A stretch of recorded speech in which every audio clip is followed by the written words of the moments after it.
Gościem dzisiejszego odcinka jest Trader21.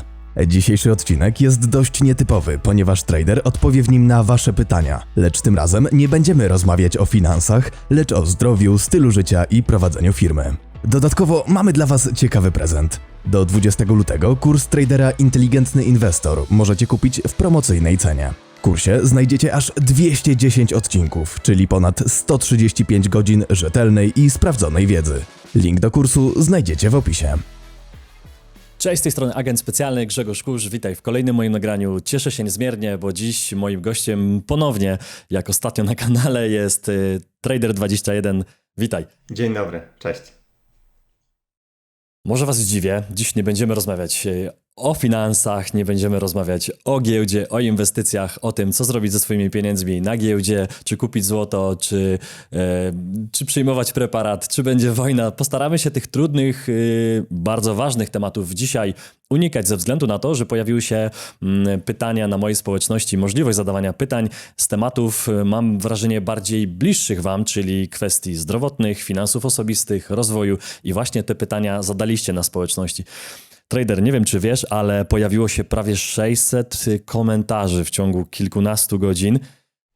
Dużo.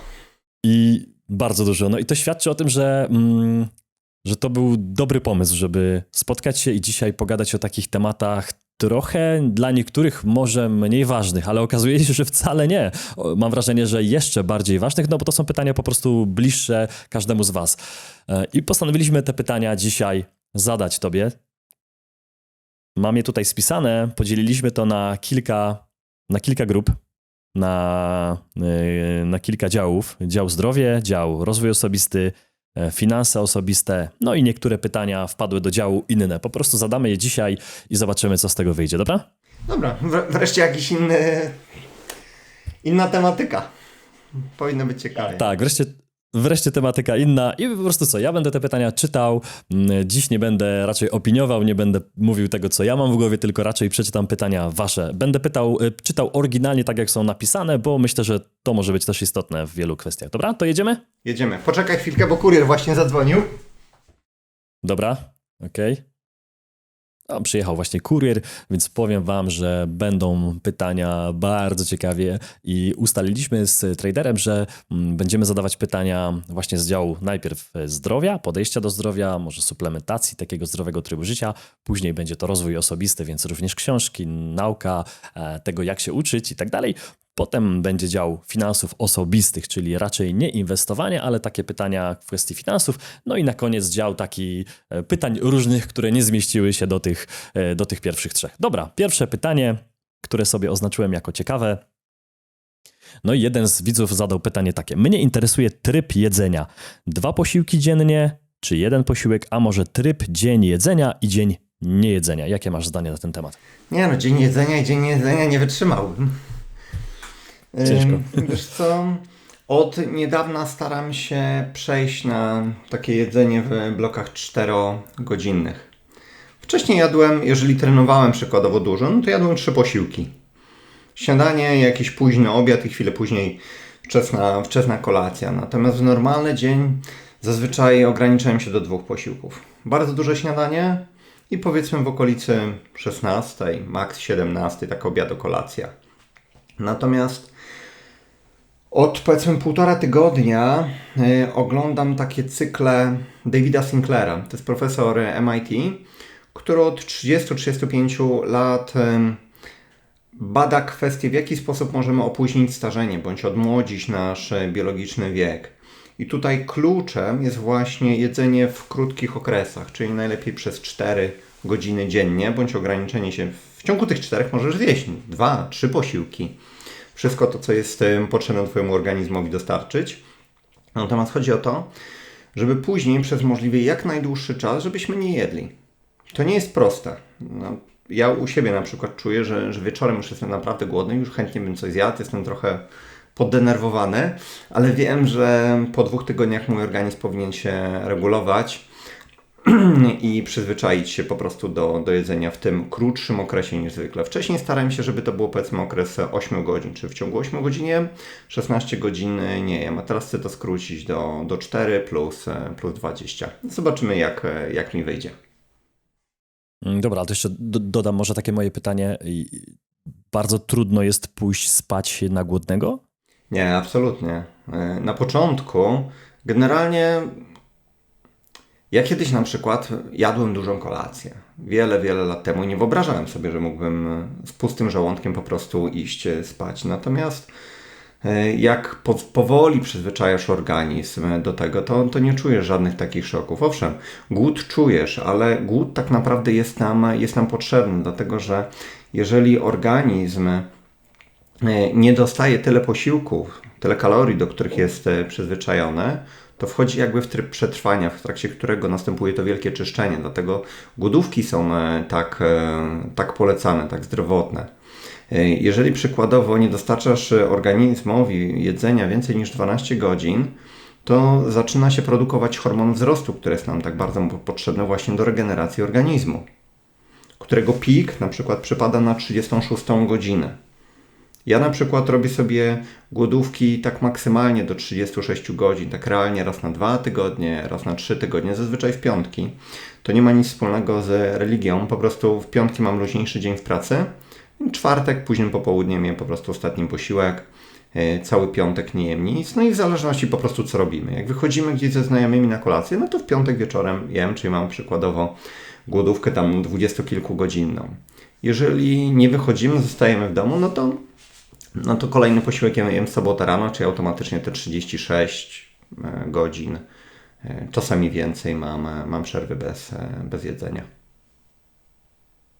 Mhm. Dobra. W ogóle jeszcze raz, jeżeli ktoś posługuje się w miarę dobrze językiem angielskim, no to właśnie David Sinclair, można dodać MIT albo aging, jakieś takie hasło związane ze starzeniem się. Polecam jego 8-odcinkowy taki cykl. W tym momencie już na YouTube jest 6 odcinków. Okej, ja też się zainteresuję. Dobra, następne pytanie, dział drugi, czyli rozwój. Trochę związane z tym, co powiedziałeś, ale bardziej szersze pytanie. Jak wygląda Twój dzień z perspektywy pracy nad ciałem i umysłem? Wiesz co, chyba każdy dzień jest inny. Jeżeli na przykład w tygodniu, no to wstaję powiedzmy o tej godzinie 7:40, tam przygotuję jakieś śniadanie z nowic, czasami ja z nim coś zjem.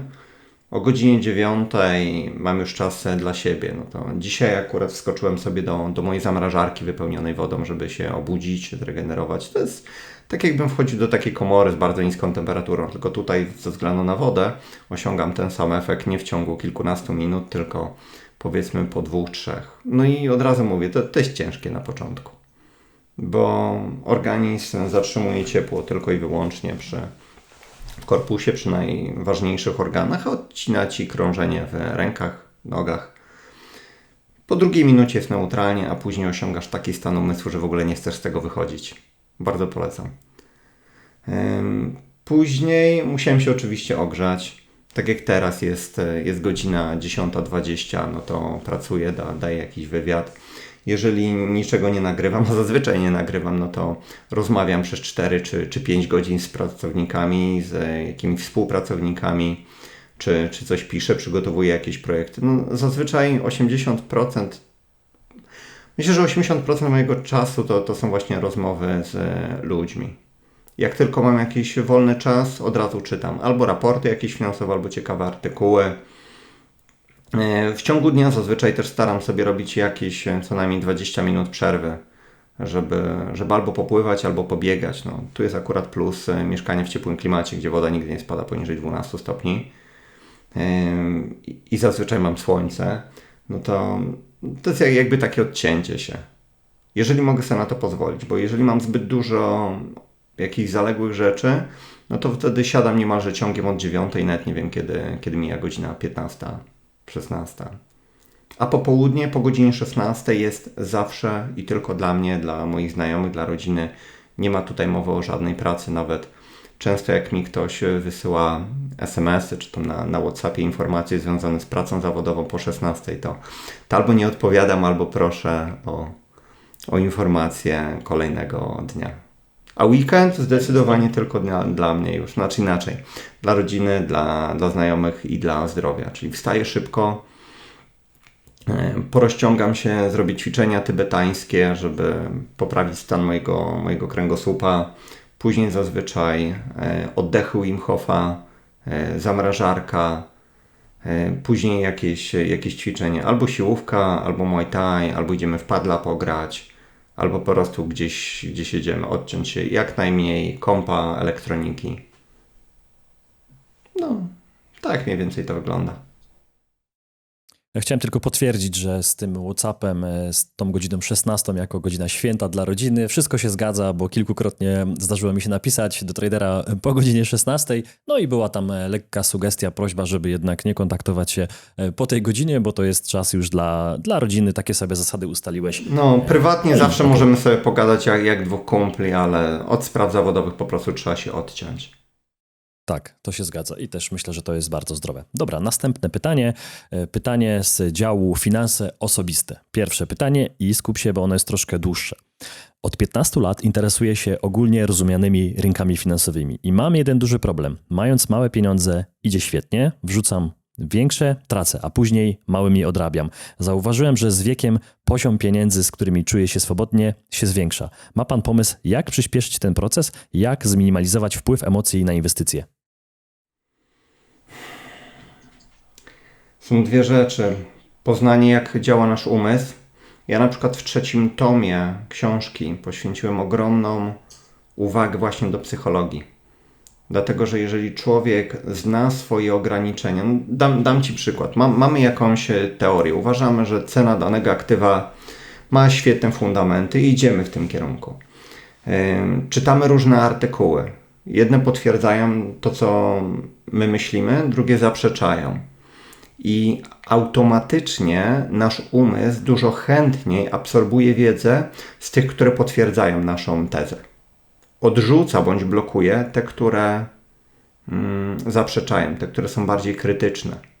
I to jest tylko jeden aspekt. Takich aspektów jest kilkanaście.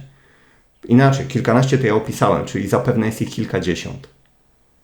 Ja na przykład w kursie bardzo dużo uwagi poświęciłem psychologii. Na blogu też bardzo dużo piszę o psychologii. Więc jeżeli znamy takie swoje ograniczenia, to łatwiej jest nam je zaakceptować, zrozumieć i wtedy automatycznie psychologia czy nasz umysł nie jest już naszym takim wrogiem. Druga rzecz to jest po prostu doświadczenie. To nie jest tak, że z dnia na dzień jesteś w stanie wyłączyć umysł.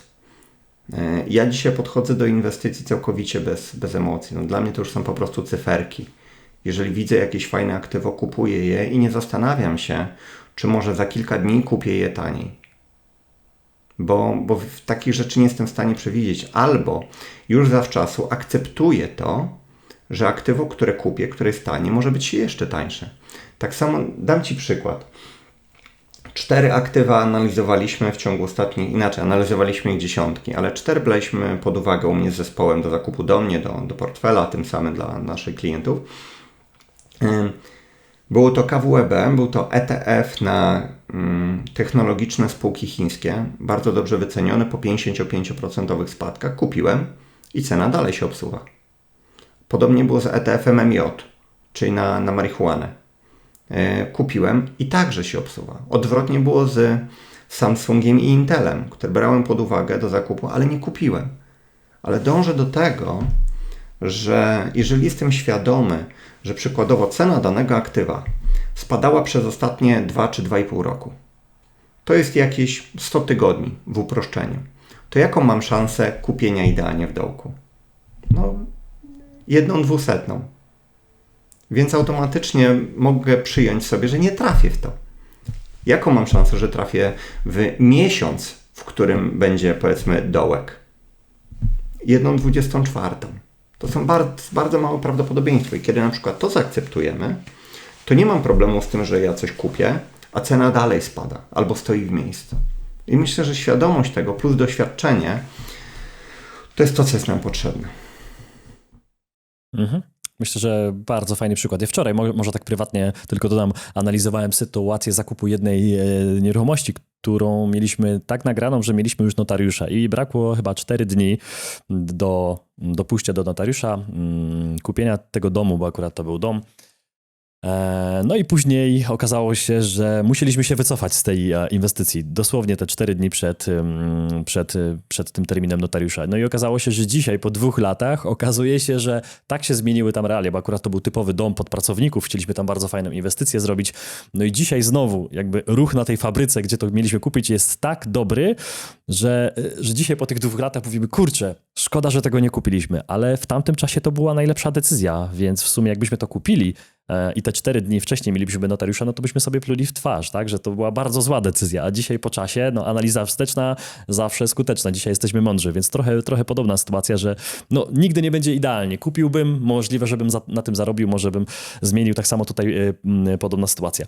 Dobra, następne pytanie z działu, który się nie zmieścił wcześniej. Czy jadasz w restauracjach? Jeśli tak, skąd wiesz, w której korzystają z naturalnych, dobrych produktów? Wiesz co, jadam 2, czasami 3 razy w tygodniu, bo po prostu tak się żyje w Hiszpanii, gdzie wychodzisz, dużo więcej czasu spędzasz poza domem niż w Polsce. No, przykład restauracji mojego dobrego kumpla. Nasze dzieciaki chodzą do tej samej szkoły. No, Walter codziennie wchodzi do portu i kupuje ryby bezpośrednio od rybaków.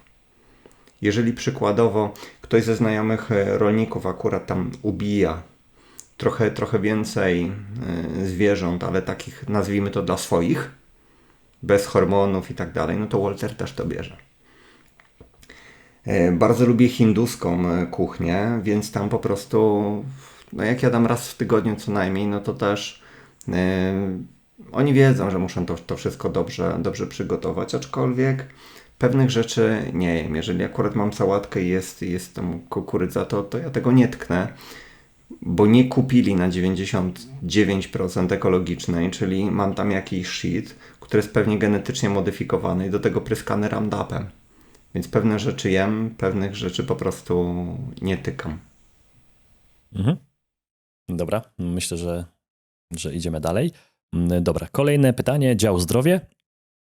Panie Cezary, bo tak się tutaj do ciebie chciał zgłosić jakiś nasz czytelnik, widz. Picie ziół. Czy pan Cezary praktykuje lub praktykuje ktoś znajomy, na przykład w związku z konkretnymi dolegliwościami? Znaczy, ja z natury piję bardzo dużo ziół. Uwielbiam pokrzywę, yerba mate, czystka, który bardzo dobrze krew oczyszcza, rumianek wieczorem. Mam u siebie pewnie ze 20 ziół i po prostu czasami piję jak mam na to ochotę, czyli patrz raczej 3 razy dziennie. I to nie jest związane z jakimiś dolegliwościami, tylko z tym, że ja to po prostu lubię, czyli najprawdopodobniej organizm mój domaga się czegoś, co akurat w tym jest. Ja generalnie jestem bardzo dużym zwolennikiem ziół, dlatego że wszystkie leki, które powstają, to są syntetyczne kopie związków, które zazwyczaj są zawarte w naturalnych substancjach. Patrz, w ziołach. Jeszcze jedna rzecz mi przyszła do głowy, mianowicie w Polsce jest coś takiego jak zakon ojców Bonifratrów. To są przykościelni lekarze, ale mam bardzo dobre doświadczenia ode mnie z rodziny, jak i od znajomych odnośnie terapii ziołami przepisywanych przez nich. Na pewno są w Warszawie, na pewno są w Łodzi, nie wiem jak w innych miastach. To jeżeli już ktoś ma rzeczywiście jakieś dolegliwości, z którymi może medycyna konwencjonalna nie może sobie poradzić, to myślę, że wtedy warto, żeby tam spróbował. W każdym razie z mojego doświadczenia 12 lat temu udało się wyleczyć ziołami hipernadczynność tarczycy, która podobno według 2 endokrynologów była absolutnie nie do wyleczenia. Udało się to zrobić w ciągu miesiąca właśnie ziołami od Bonifratrów. Ani jeden, ani drugi baran nie był kompletnie zainteresowany. W jaki sposób coś, co według nich było niewyleczalne, udało się wyleczyć. Przy koszcie znikomym. Wiemy dlaczego. Dobrze, pytanie następne z rozwoju, aczkolwiek widzę, że ono to trochę się łączy ze zdrowiem i myślę, że temat bardzo istotny, szczególnie przez ostatnie 2 lata.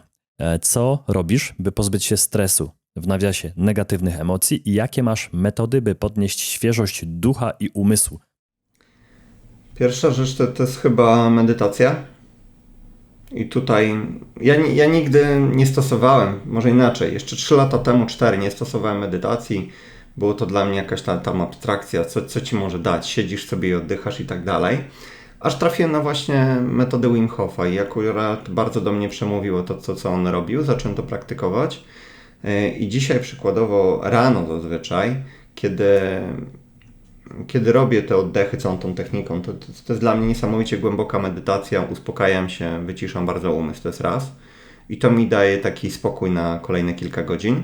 I tu od razu muszę powiedzieć, że zupełnie inaczej na mnie to działa rano, przed jedzeniem koniecznie, a inaczej wieczorem, bo przez ostatnie 3 lata zazwyczaj robiłem te oddechy Wim Hofa wieczorem i mogłem wytrzymać długo, powiedzmy, ale zdecydowanie krócej, bez tlenu, niż kiedy robię to rano. Wczoraj na przykład przy 3. rundzie oddechów na pustych płucach, czyli po wydechu, ale po 3 minutach bardzo intensywnych oddechów, nie oddychałem przez 3 minuty 25 sekund. Co jest dla normalnej osoby nie do zrobienia.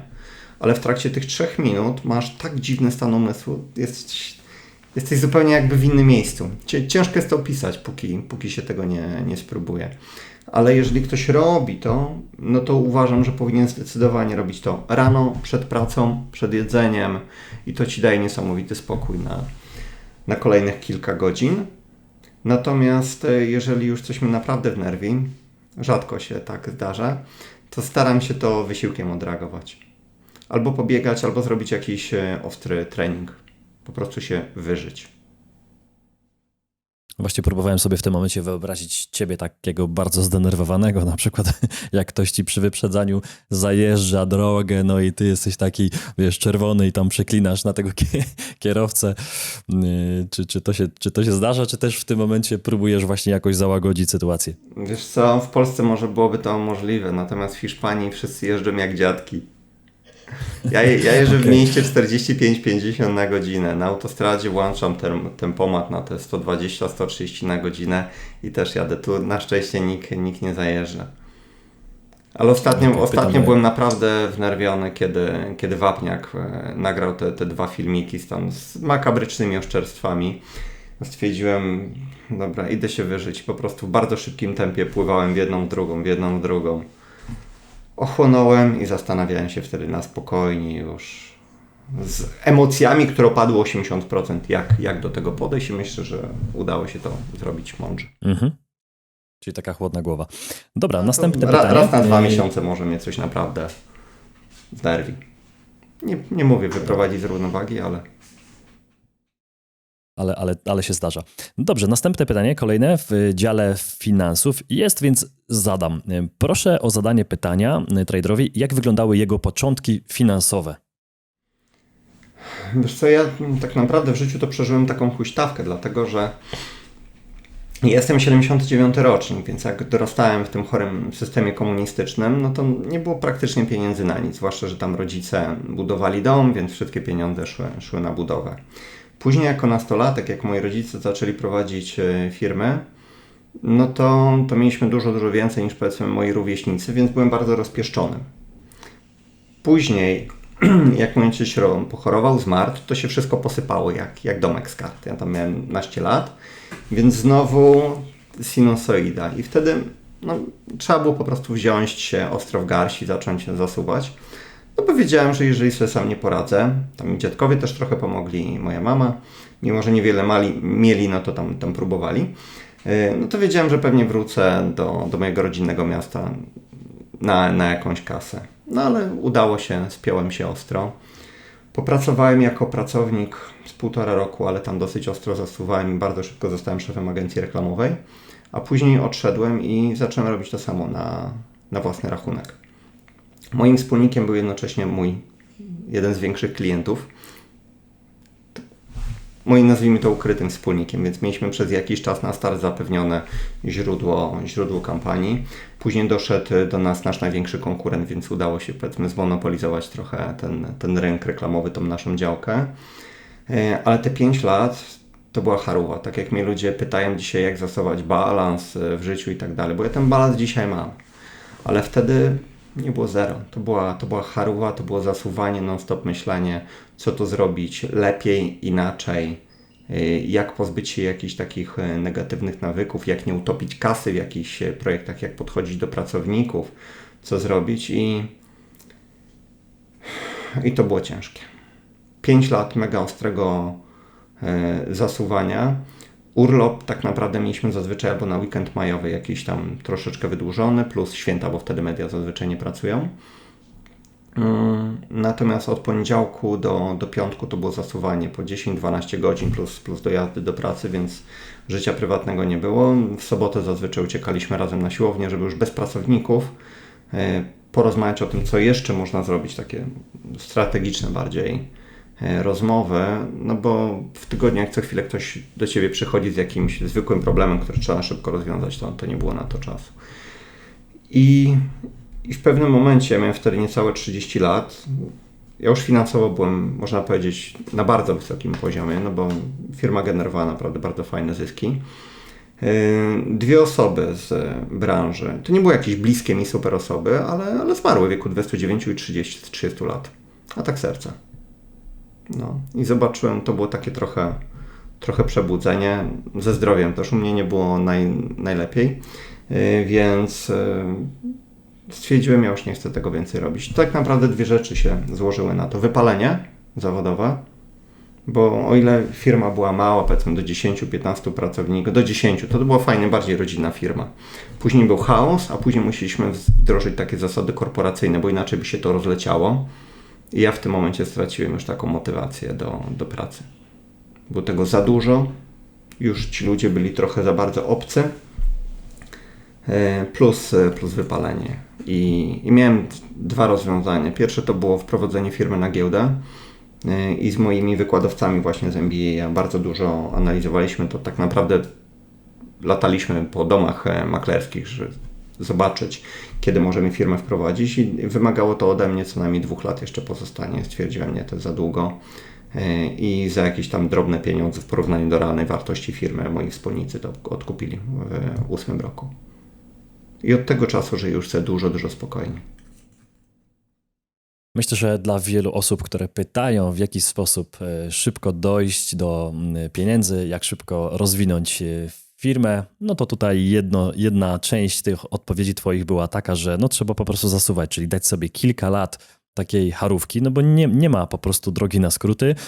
Często młodzi przeważnie ludzie widzą, że jest jakiś sukces, nawet rówieśnika, przykład Freeza mam w głowie i wszyscy widzą tą wisienkę na torcie, że ma chłopak kanał, że ma dom, że ma jakiś sukces, ale wielu ludzi nie patrzy na sportowca pod kątem tego, ile lat on wcześniej pracował, że on nie chodził na imprezy, tylko on miał 2 treningi dziennie, tak jak ty mówisz, właśnie życia prywatnego nie było 12-14 godzin pracy dziennie, a nie 6, jak ludzie by chcieli, nie 8.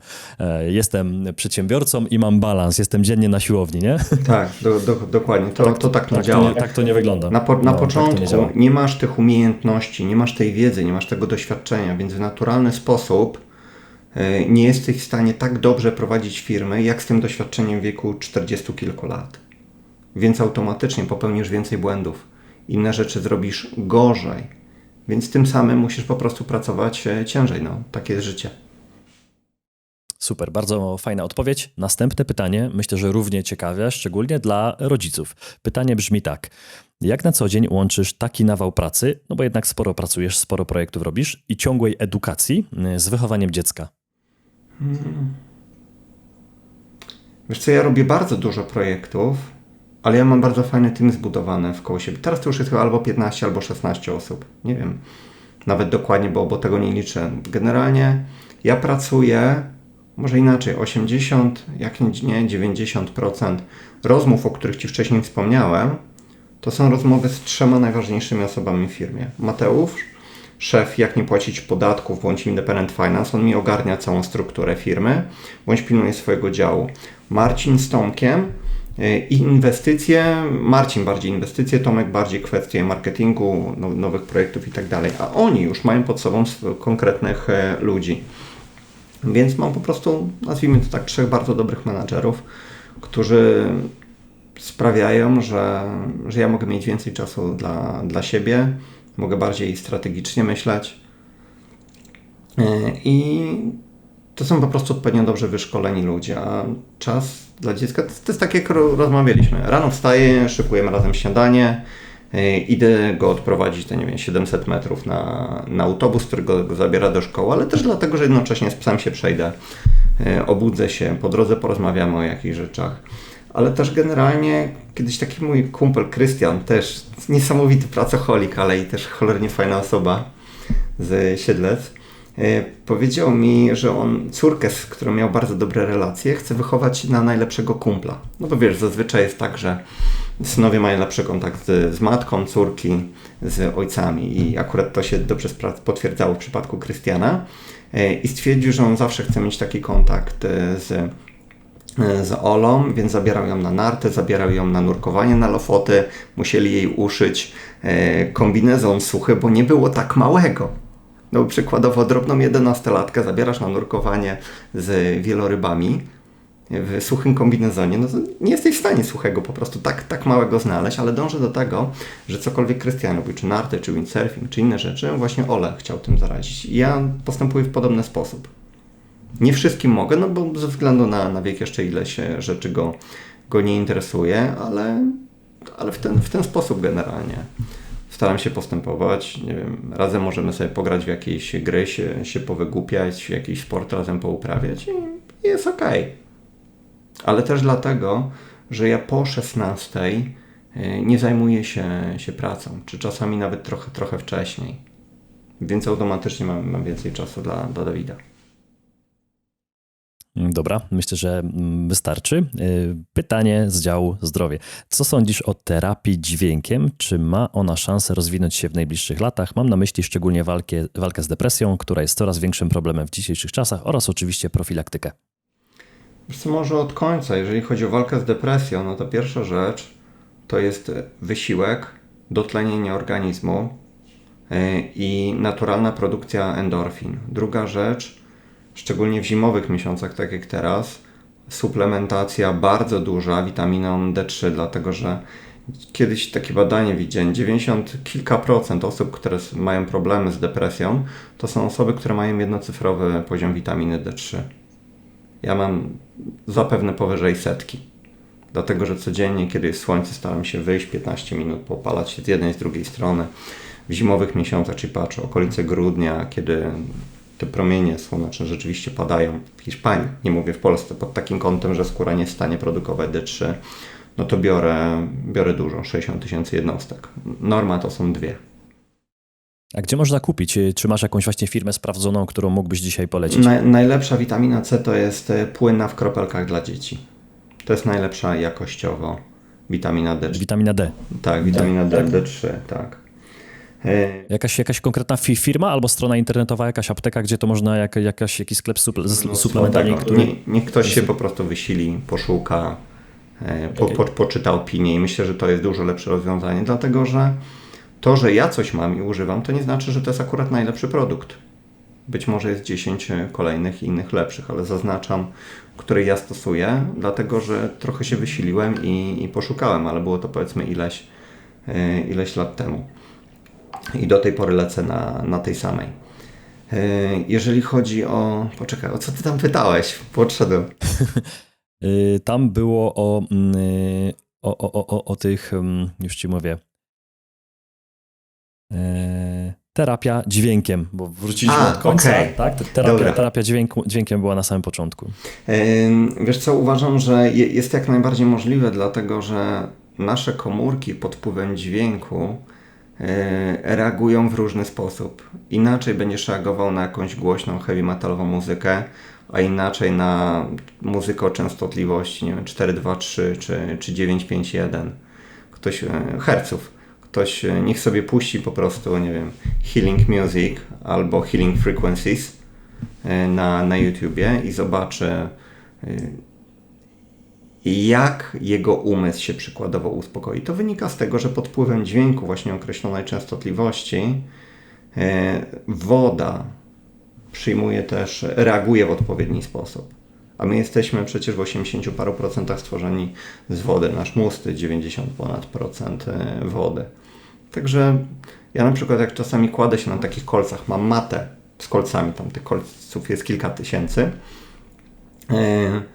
no to zazwyczaj sobie właśnie puszczam muzykę o odpowiednich częstotliwościach, żeby się jeszcze bardziej wyciszyć. No to chyba tyle. Także jak najbardziej uważam, że to będzie miało wpływ. Dobrze. Pytanie z działu rozwój. Jest ich bardzo dużo, więc ja tak czasami patrzę, że jest ich tyle ciekawych, więc niektóre Dawaj, wybieram. lecimy. Co było najbardziej istotne, co sobie uświadomiłeś o sobie? Bo tą świadomość masz bardzo dużą i może to jest ciekawe pytanie. Nie ma czegoś takiego chyba. Myślę, że takim milowym krokiem było wyjście z systemu.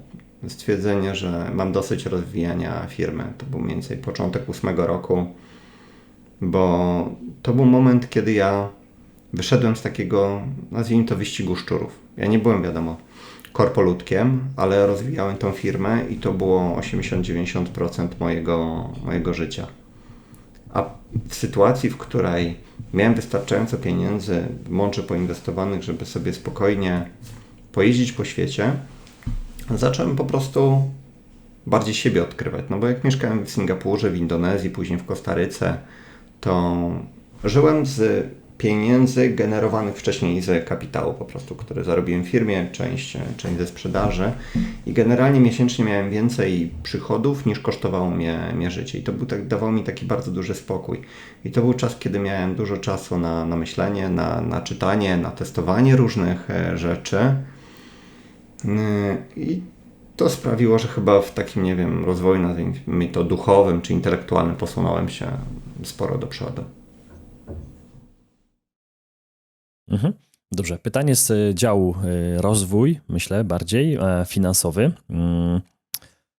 Jak radzisz, to jest ciekawe pytanie, na pewno dla ciebie, jak radzisz sobie z myślą, że jest lub być może gdzieś jest ktoś lepszy od ciebie w kwestii inwestowania? To nie jest być może, na pewno jest. Jest mnóstwo ludzi lepszych. Bardzo chciałbym taką osobę poznać i nauczyć się czegoś od niej. Albo przerobić kursy, przeczytać książki. Ja na przykład bardzo cenię Marka Fabera. To jest człowiek, który ma 75 lat. Ogromne doświadczenie inwestycyjne. Mark w latach 70. rozwijał biura maklerskie w Hongkongu, później pozostał w Azji, od lat mieszka w Tajlandii. Ja Marka prenumeruję chyba od 10-11 roku i mimo, że jego newsletter nie jest stricte inwestycyjny, bo pierwsza część to są takie mądrości życiowe, druga część to są bieżące inwestycje, to ja z tego mnóstwo wyciągam. Bardzo dużo rzeczy nauczyłem się od Boba Chapmana, który niestety zmarł w 2012 roku, ale to znowu czytając, więc ja chcę otaczać się ludźmi mądrzejszymi od siebie, bo dzięki temu mogę się dużo więcej nauczyć. Mnie na przykład dużo bardziej interesuje taka, nie wiem, debata z Kasią Szewczyk niż z jakimś grafem czy kimś innym. Dlatego, że Kasia jest na takim poziomie intelektualnym, że ja coś mogę wyciągnąć też dla siebie, a nie tylko odpowiadać pytanie, bądź tam się z kimś tłuc na tym przed kamerami. Także zawsze wolałem się otaczać mądrzejszymi ludźmi i po prostu się od nich uczyć, bo to pozwala mi wejść na jakiś tam wyższy poziom, bądź wyłapać rzeczy, których sam nie wyłapię. Może taka osoba pokaże mi, gdzie robię błędy i to jest fajne. To prawda. Pozdrawiamy Kasię i pozdrawiamy również takich dwóch jegomości, o których na razie nie będę mówił, kto to jest, ale ostatnio właśnie Kasia zaprosiła mnie na kawę i przyjechało dwóch widzów kanału, którzy oczywiście oglądają też ciebie, Fila Koniecznego i wielu mądrych ludzi na polskim YouTubie i okazało się, że przyjechali do nas na kawę i to są niesamowici goście z Polski, którzy są utalentowani, mają firmę i robią naprawdę fajne rzeczy. I myślę, że jeszcze będzie głośno o nich. Wspominałem ci ostatnio, trader, na WhatsAppie o nich, więc wiesz, o kogo chodzi, ale pozostawimy to tutaj. Powiem tylko tyle, że Polacy są the best. Jesteśmy najlepsi. Uwierzcie tylko w to, że tak kombinowanie, jest. Kreatywność, absolutnie. Pełna zgoda. Tak, to jest to. Dobra, następne pytanie z działu inne. Dlaczego wybrałeś akurat Majorkę zamiast na przykład którąś z wysp mających lepsze warunki w zimie? Ja pierwotnie celowałem w Teneryfę. I spędziłem, mimo że tam wcześniej byłem 8 razy, to już pojechałem raz stricte poszukać takiego miejsca dla siebie. I na południu Teneryfy, gdzie masz najlepszy klimat, zwyczajnie miałem już dosyć słońca i to w zimie. Tu masz takie trójmiasto. Los Cristianos, Costa Deja i Playa de las Americas. Takie kurorty. Jak dla mnie było tam po prostu za dużo hoteli i za dużo wręcz słońca. Ja czasami uciekałem na 2000 metrów do Parku Narodowego koło Teide, żeby było po prostu chłodniej. Północ mi się bardzo podobała, Puerto de la Cruz, bo tam było więcej zieleni, więcej natury, były chmury, ale było zbyt górzyście, więc ciężko pojeździć na rowerze, ciężko pobiegać, a w okolicy stolicy no nie podobało mi się. Po 10 latach w Warszawie chciałem małe miasto i stwierdziłem, no dobra, nigdy nie byłem na Majorce, pakujemy się, pojedziemy na okres zimowy, który jest najgorszy i zobaczymy, co z tego wyjdzie. No i takim cudem już tu siedzę 8,5 roku. A to może troszkę rozwinę to pytanie, jak możesz jeszcze. To mnie zaciekawiło ostatnio i chciałem ci to zadać, więc to jest chyba dobry moment. Jakie są koszty życia? Mniej więcej porównywalnie. Ile kosztuje, nie wiem, wynajęcie dużego domu, ile kosztuje jedzenie? No bo mieszkałeś w Polsce, wiesz jak to mniej więcej wygląda, nawet w Warszawie drogiej. Jedzenie, prąd, woda są powiedzmy 40% droższe na Majorce niż w Warszawie.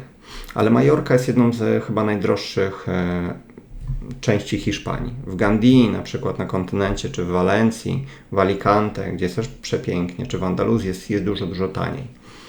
Jeżeli chodzi o wynajęcie domu, to jeżeli jesteś lokalesem, jeżeli mówisz w tym języku, ludzie cię znają, mają do ciebie zaufanie, to wynajmiesz piękny dom za bezcen.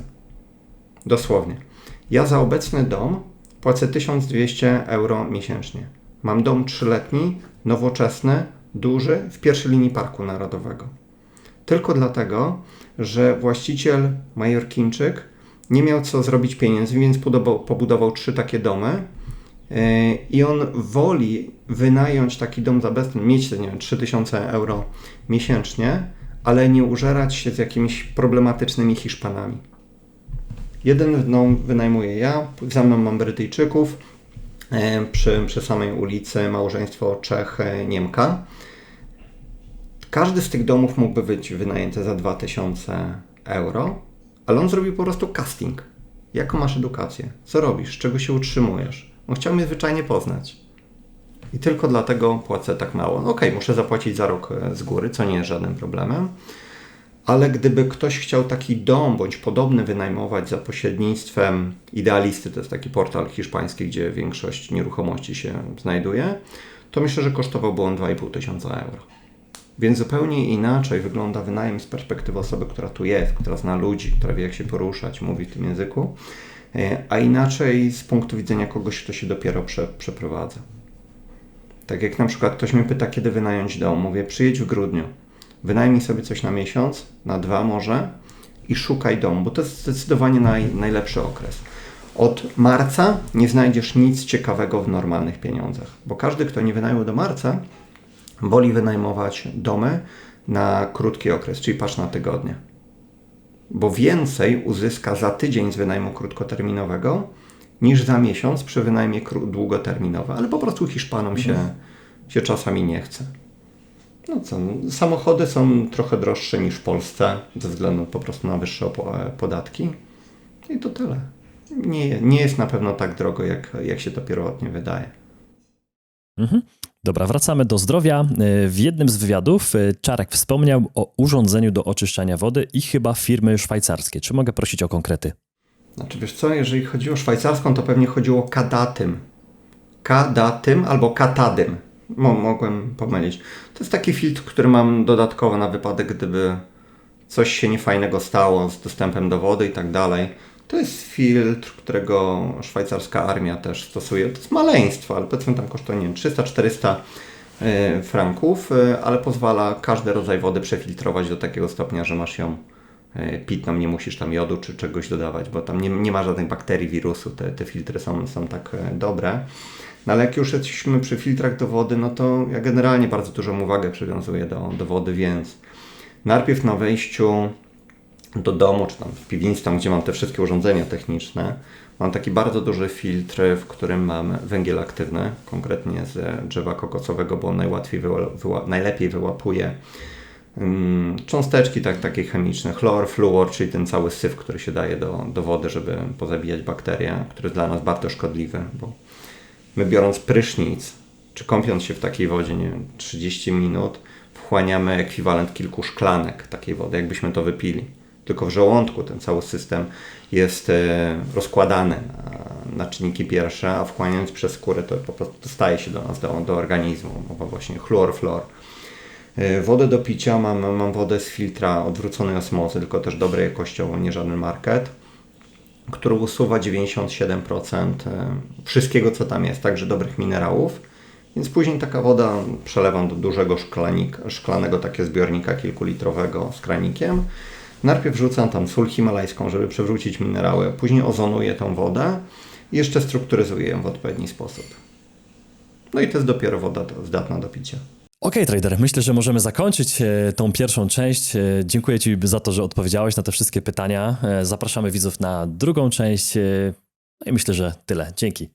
Dzięki również. Dziękujemy za obejrzenie tego odcinka. Jeśli Ci się spodobał, nie zapomnij zostawić łapki w górę i subskrypcji, aby nie ominęły Cię nowe filmy. Sprawdź również pozostałe odcinki na kanale lub słuchaj ich w formie podcastu. Do usłyszenia.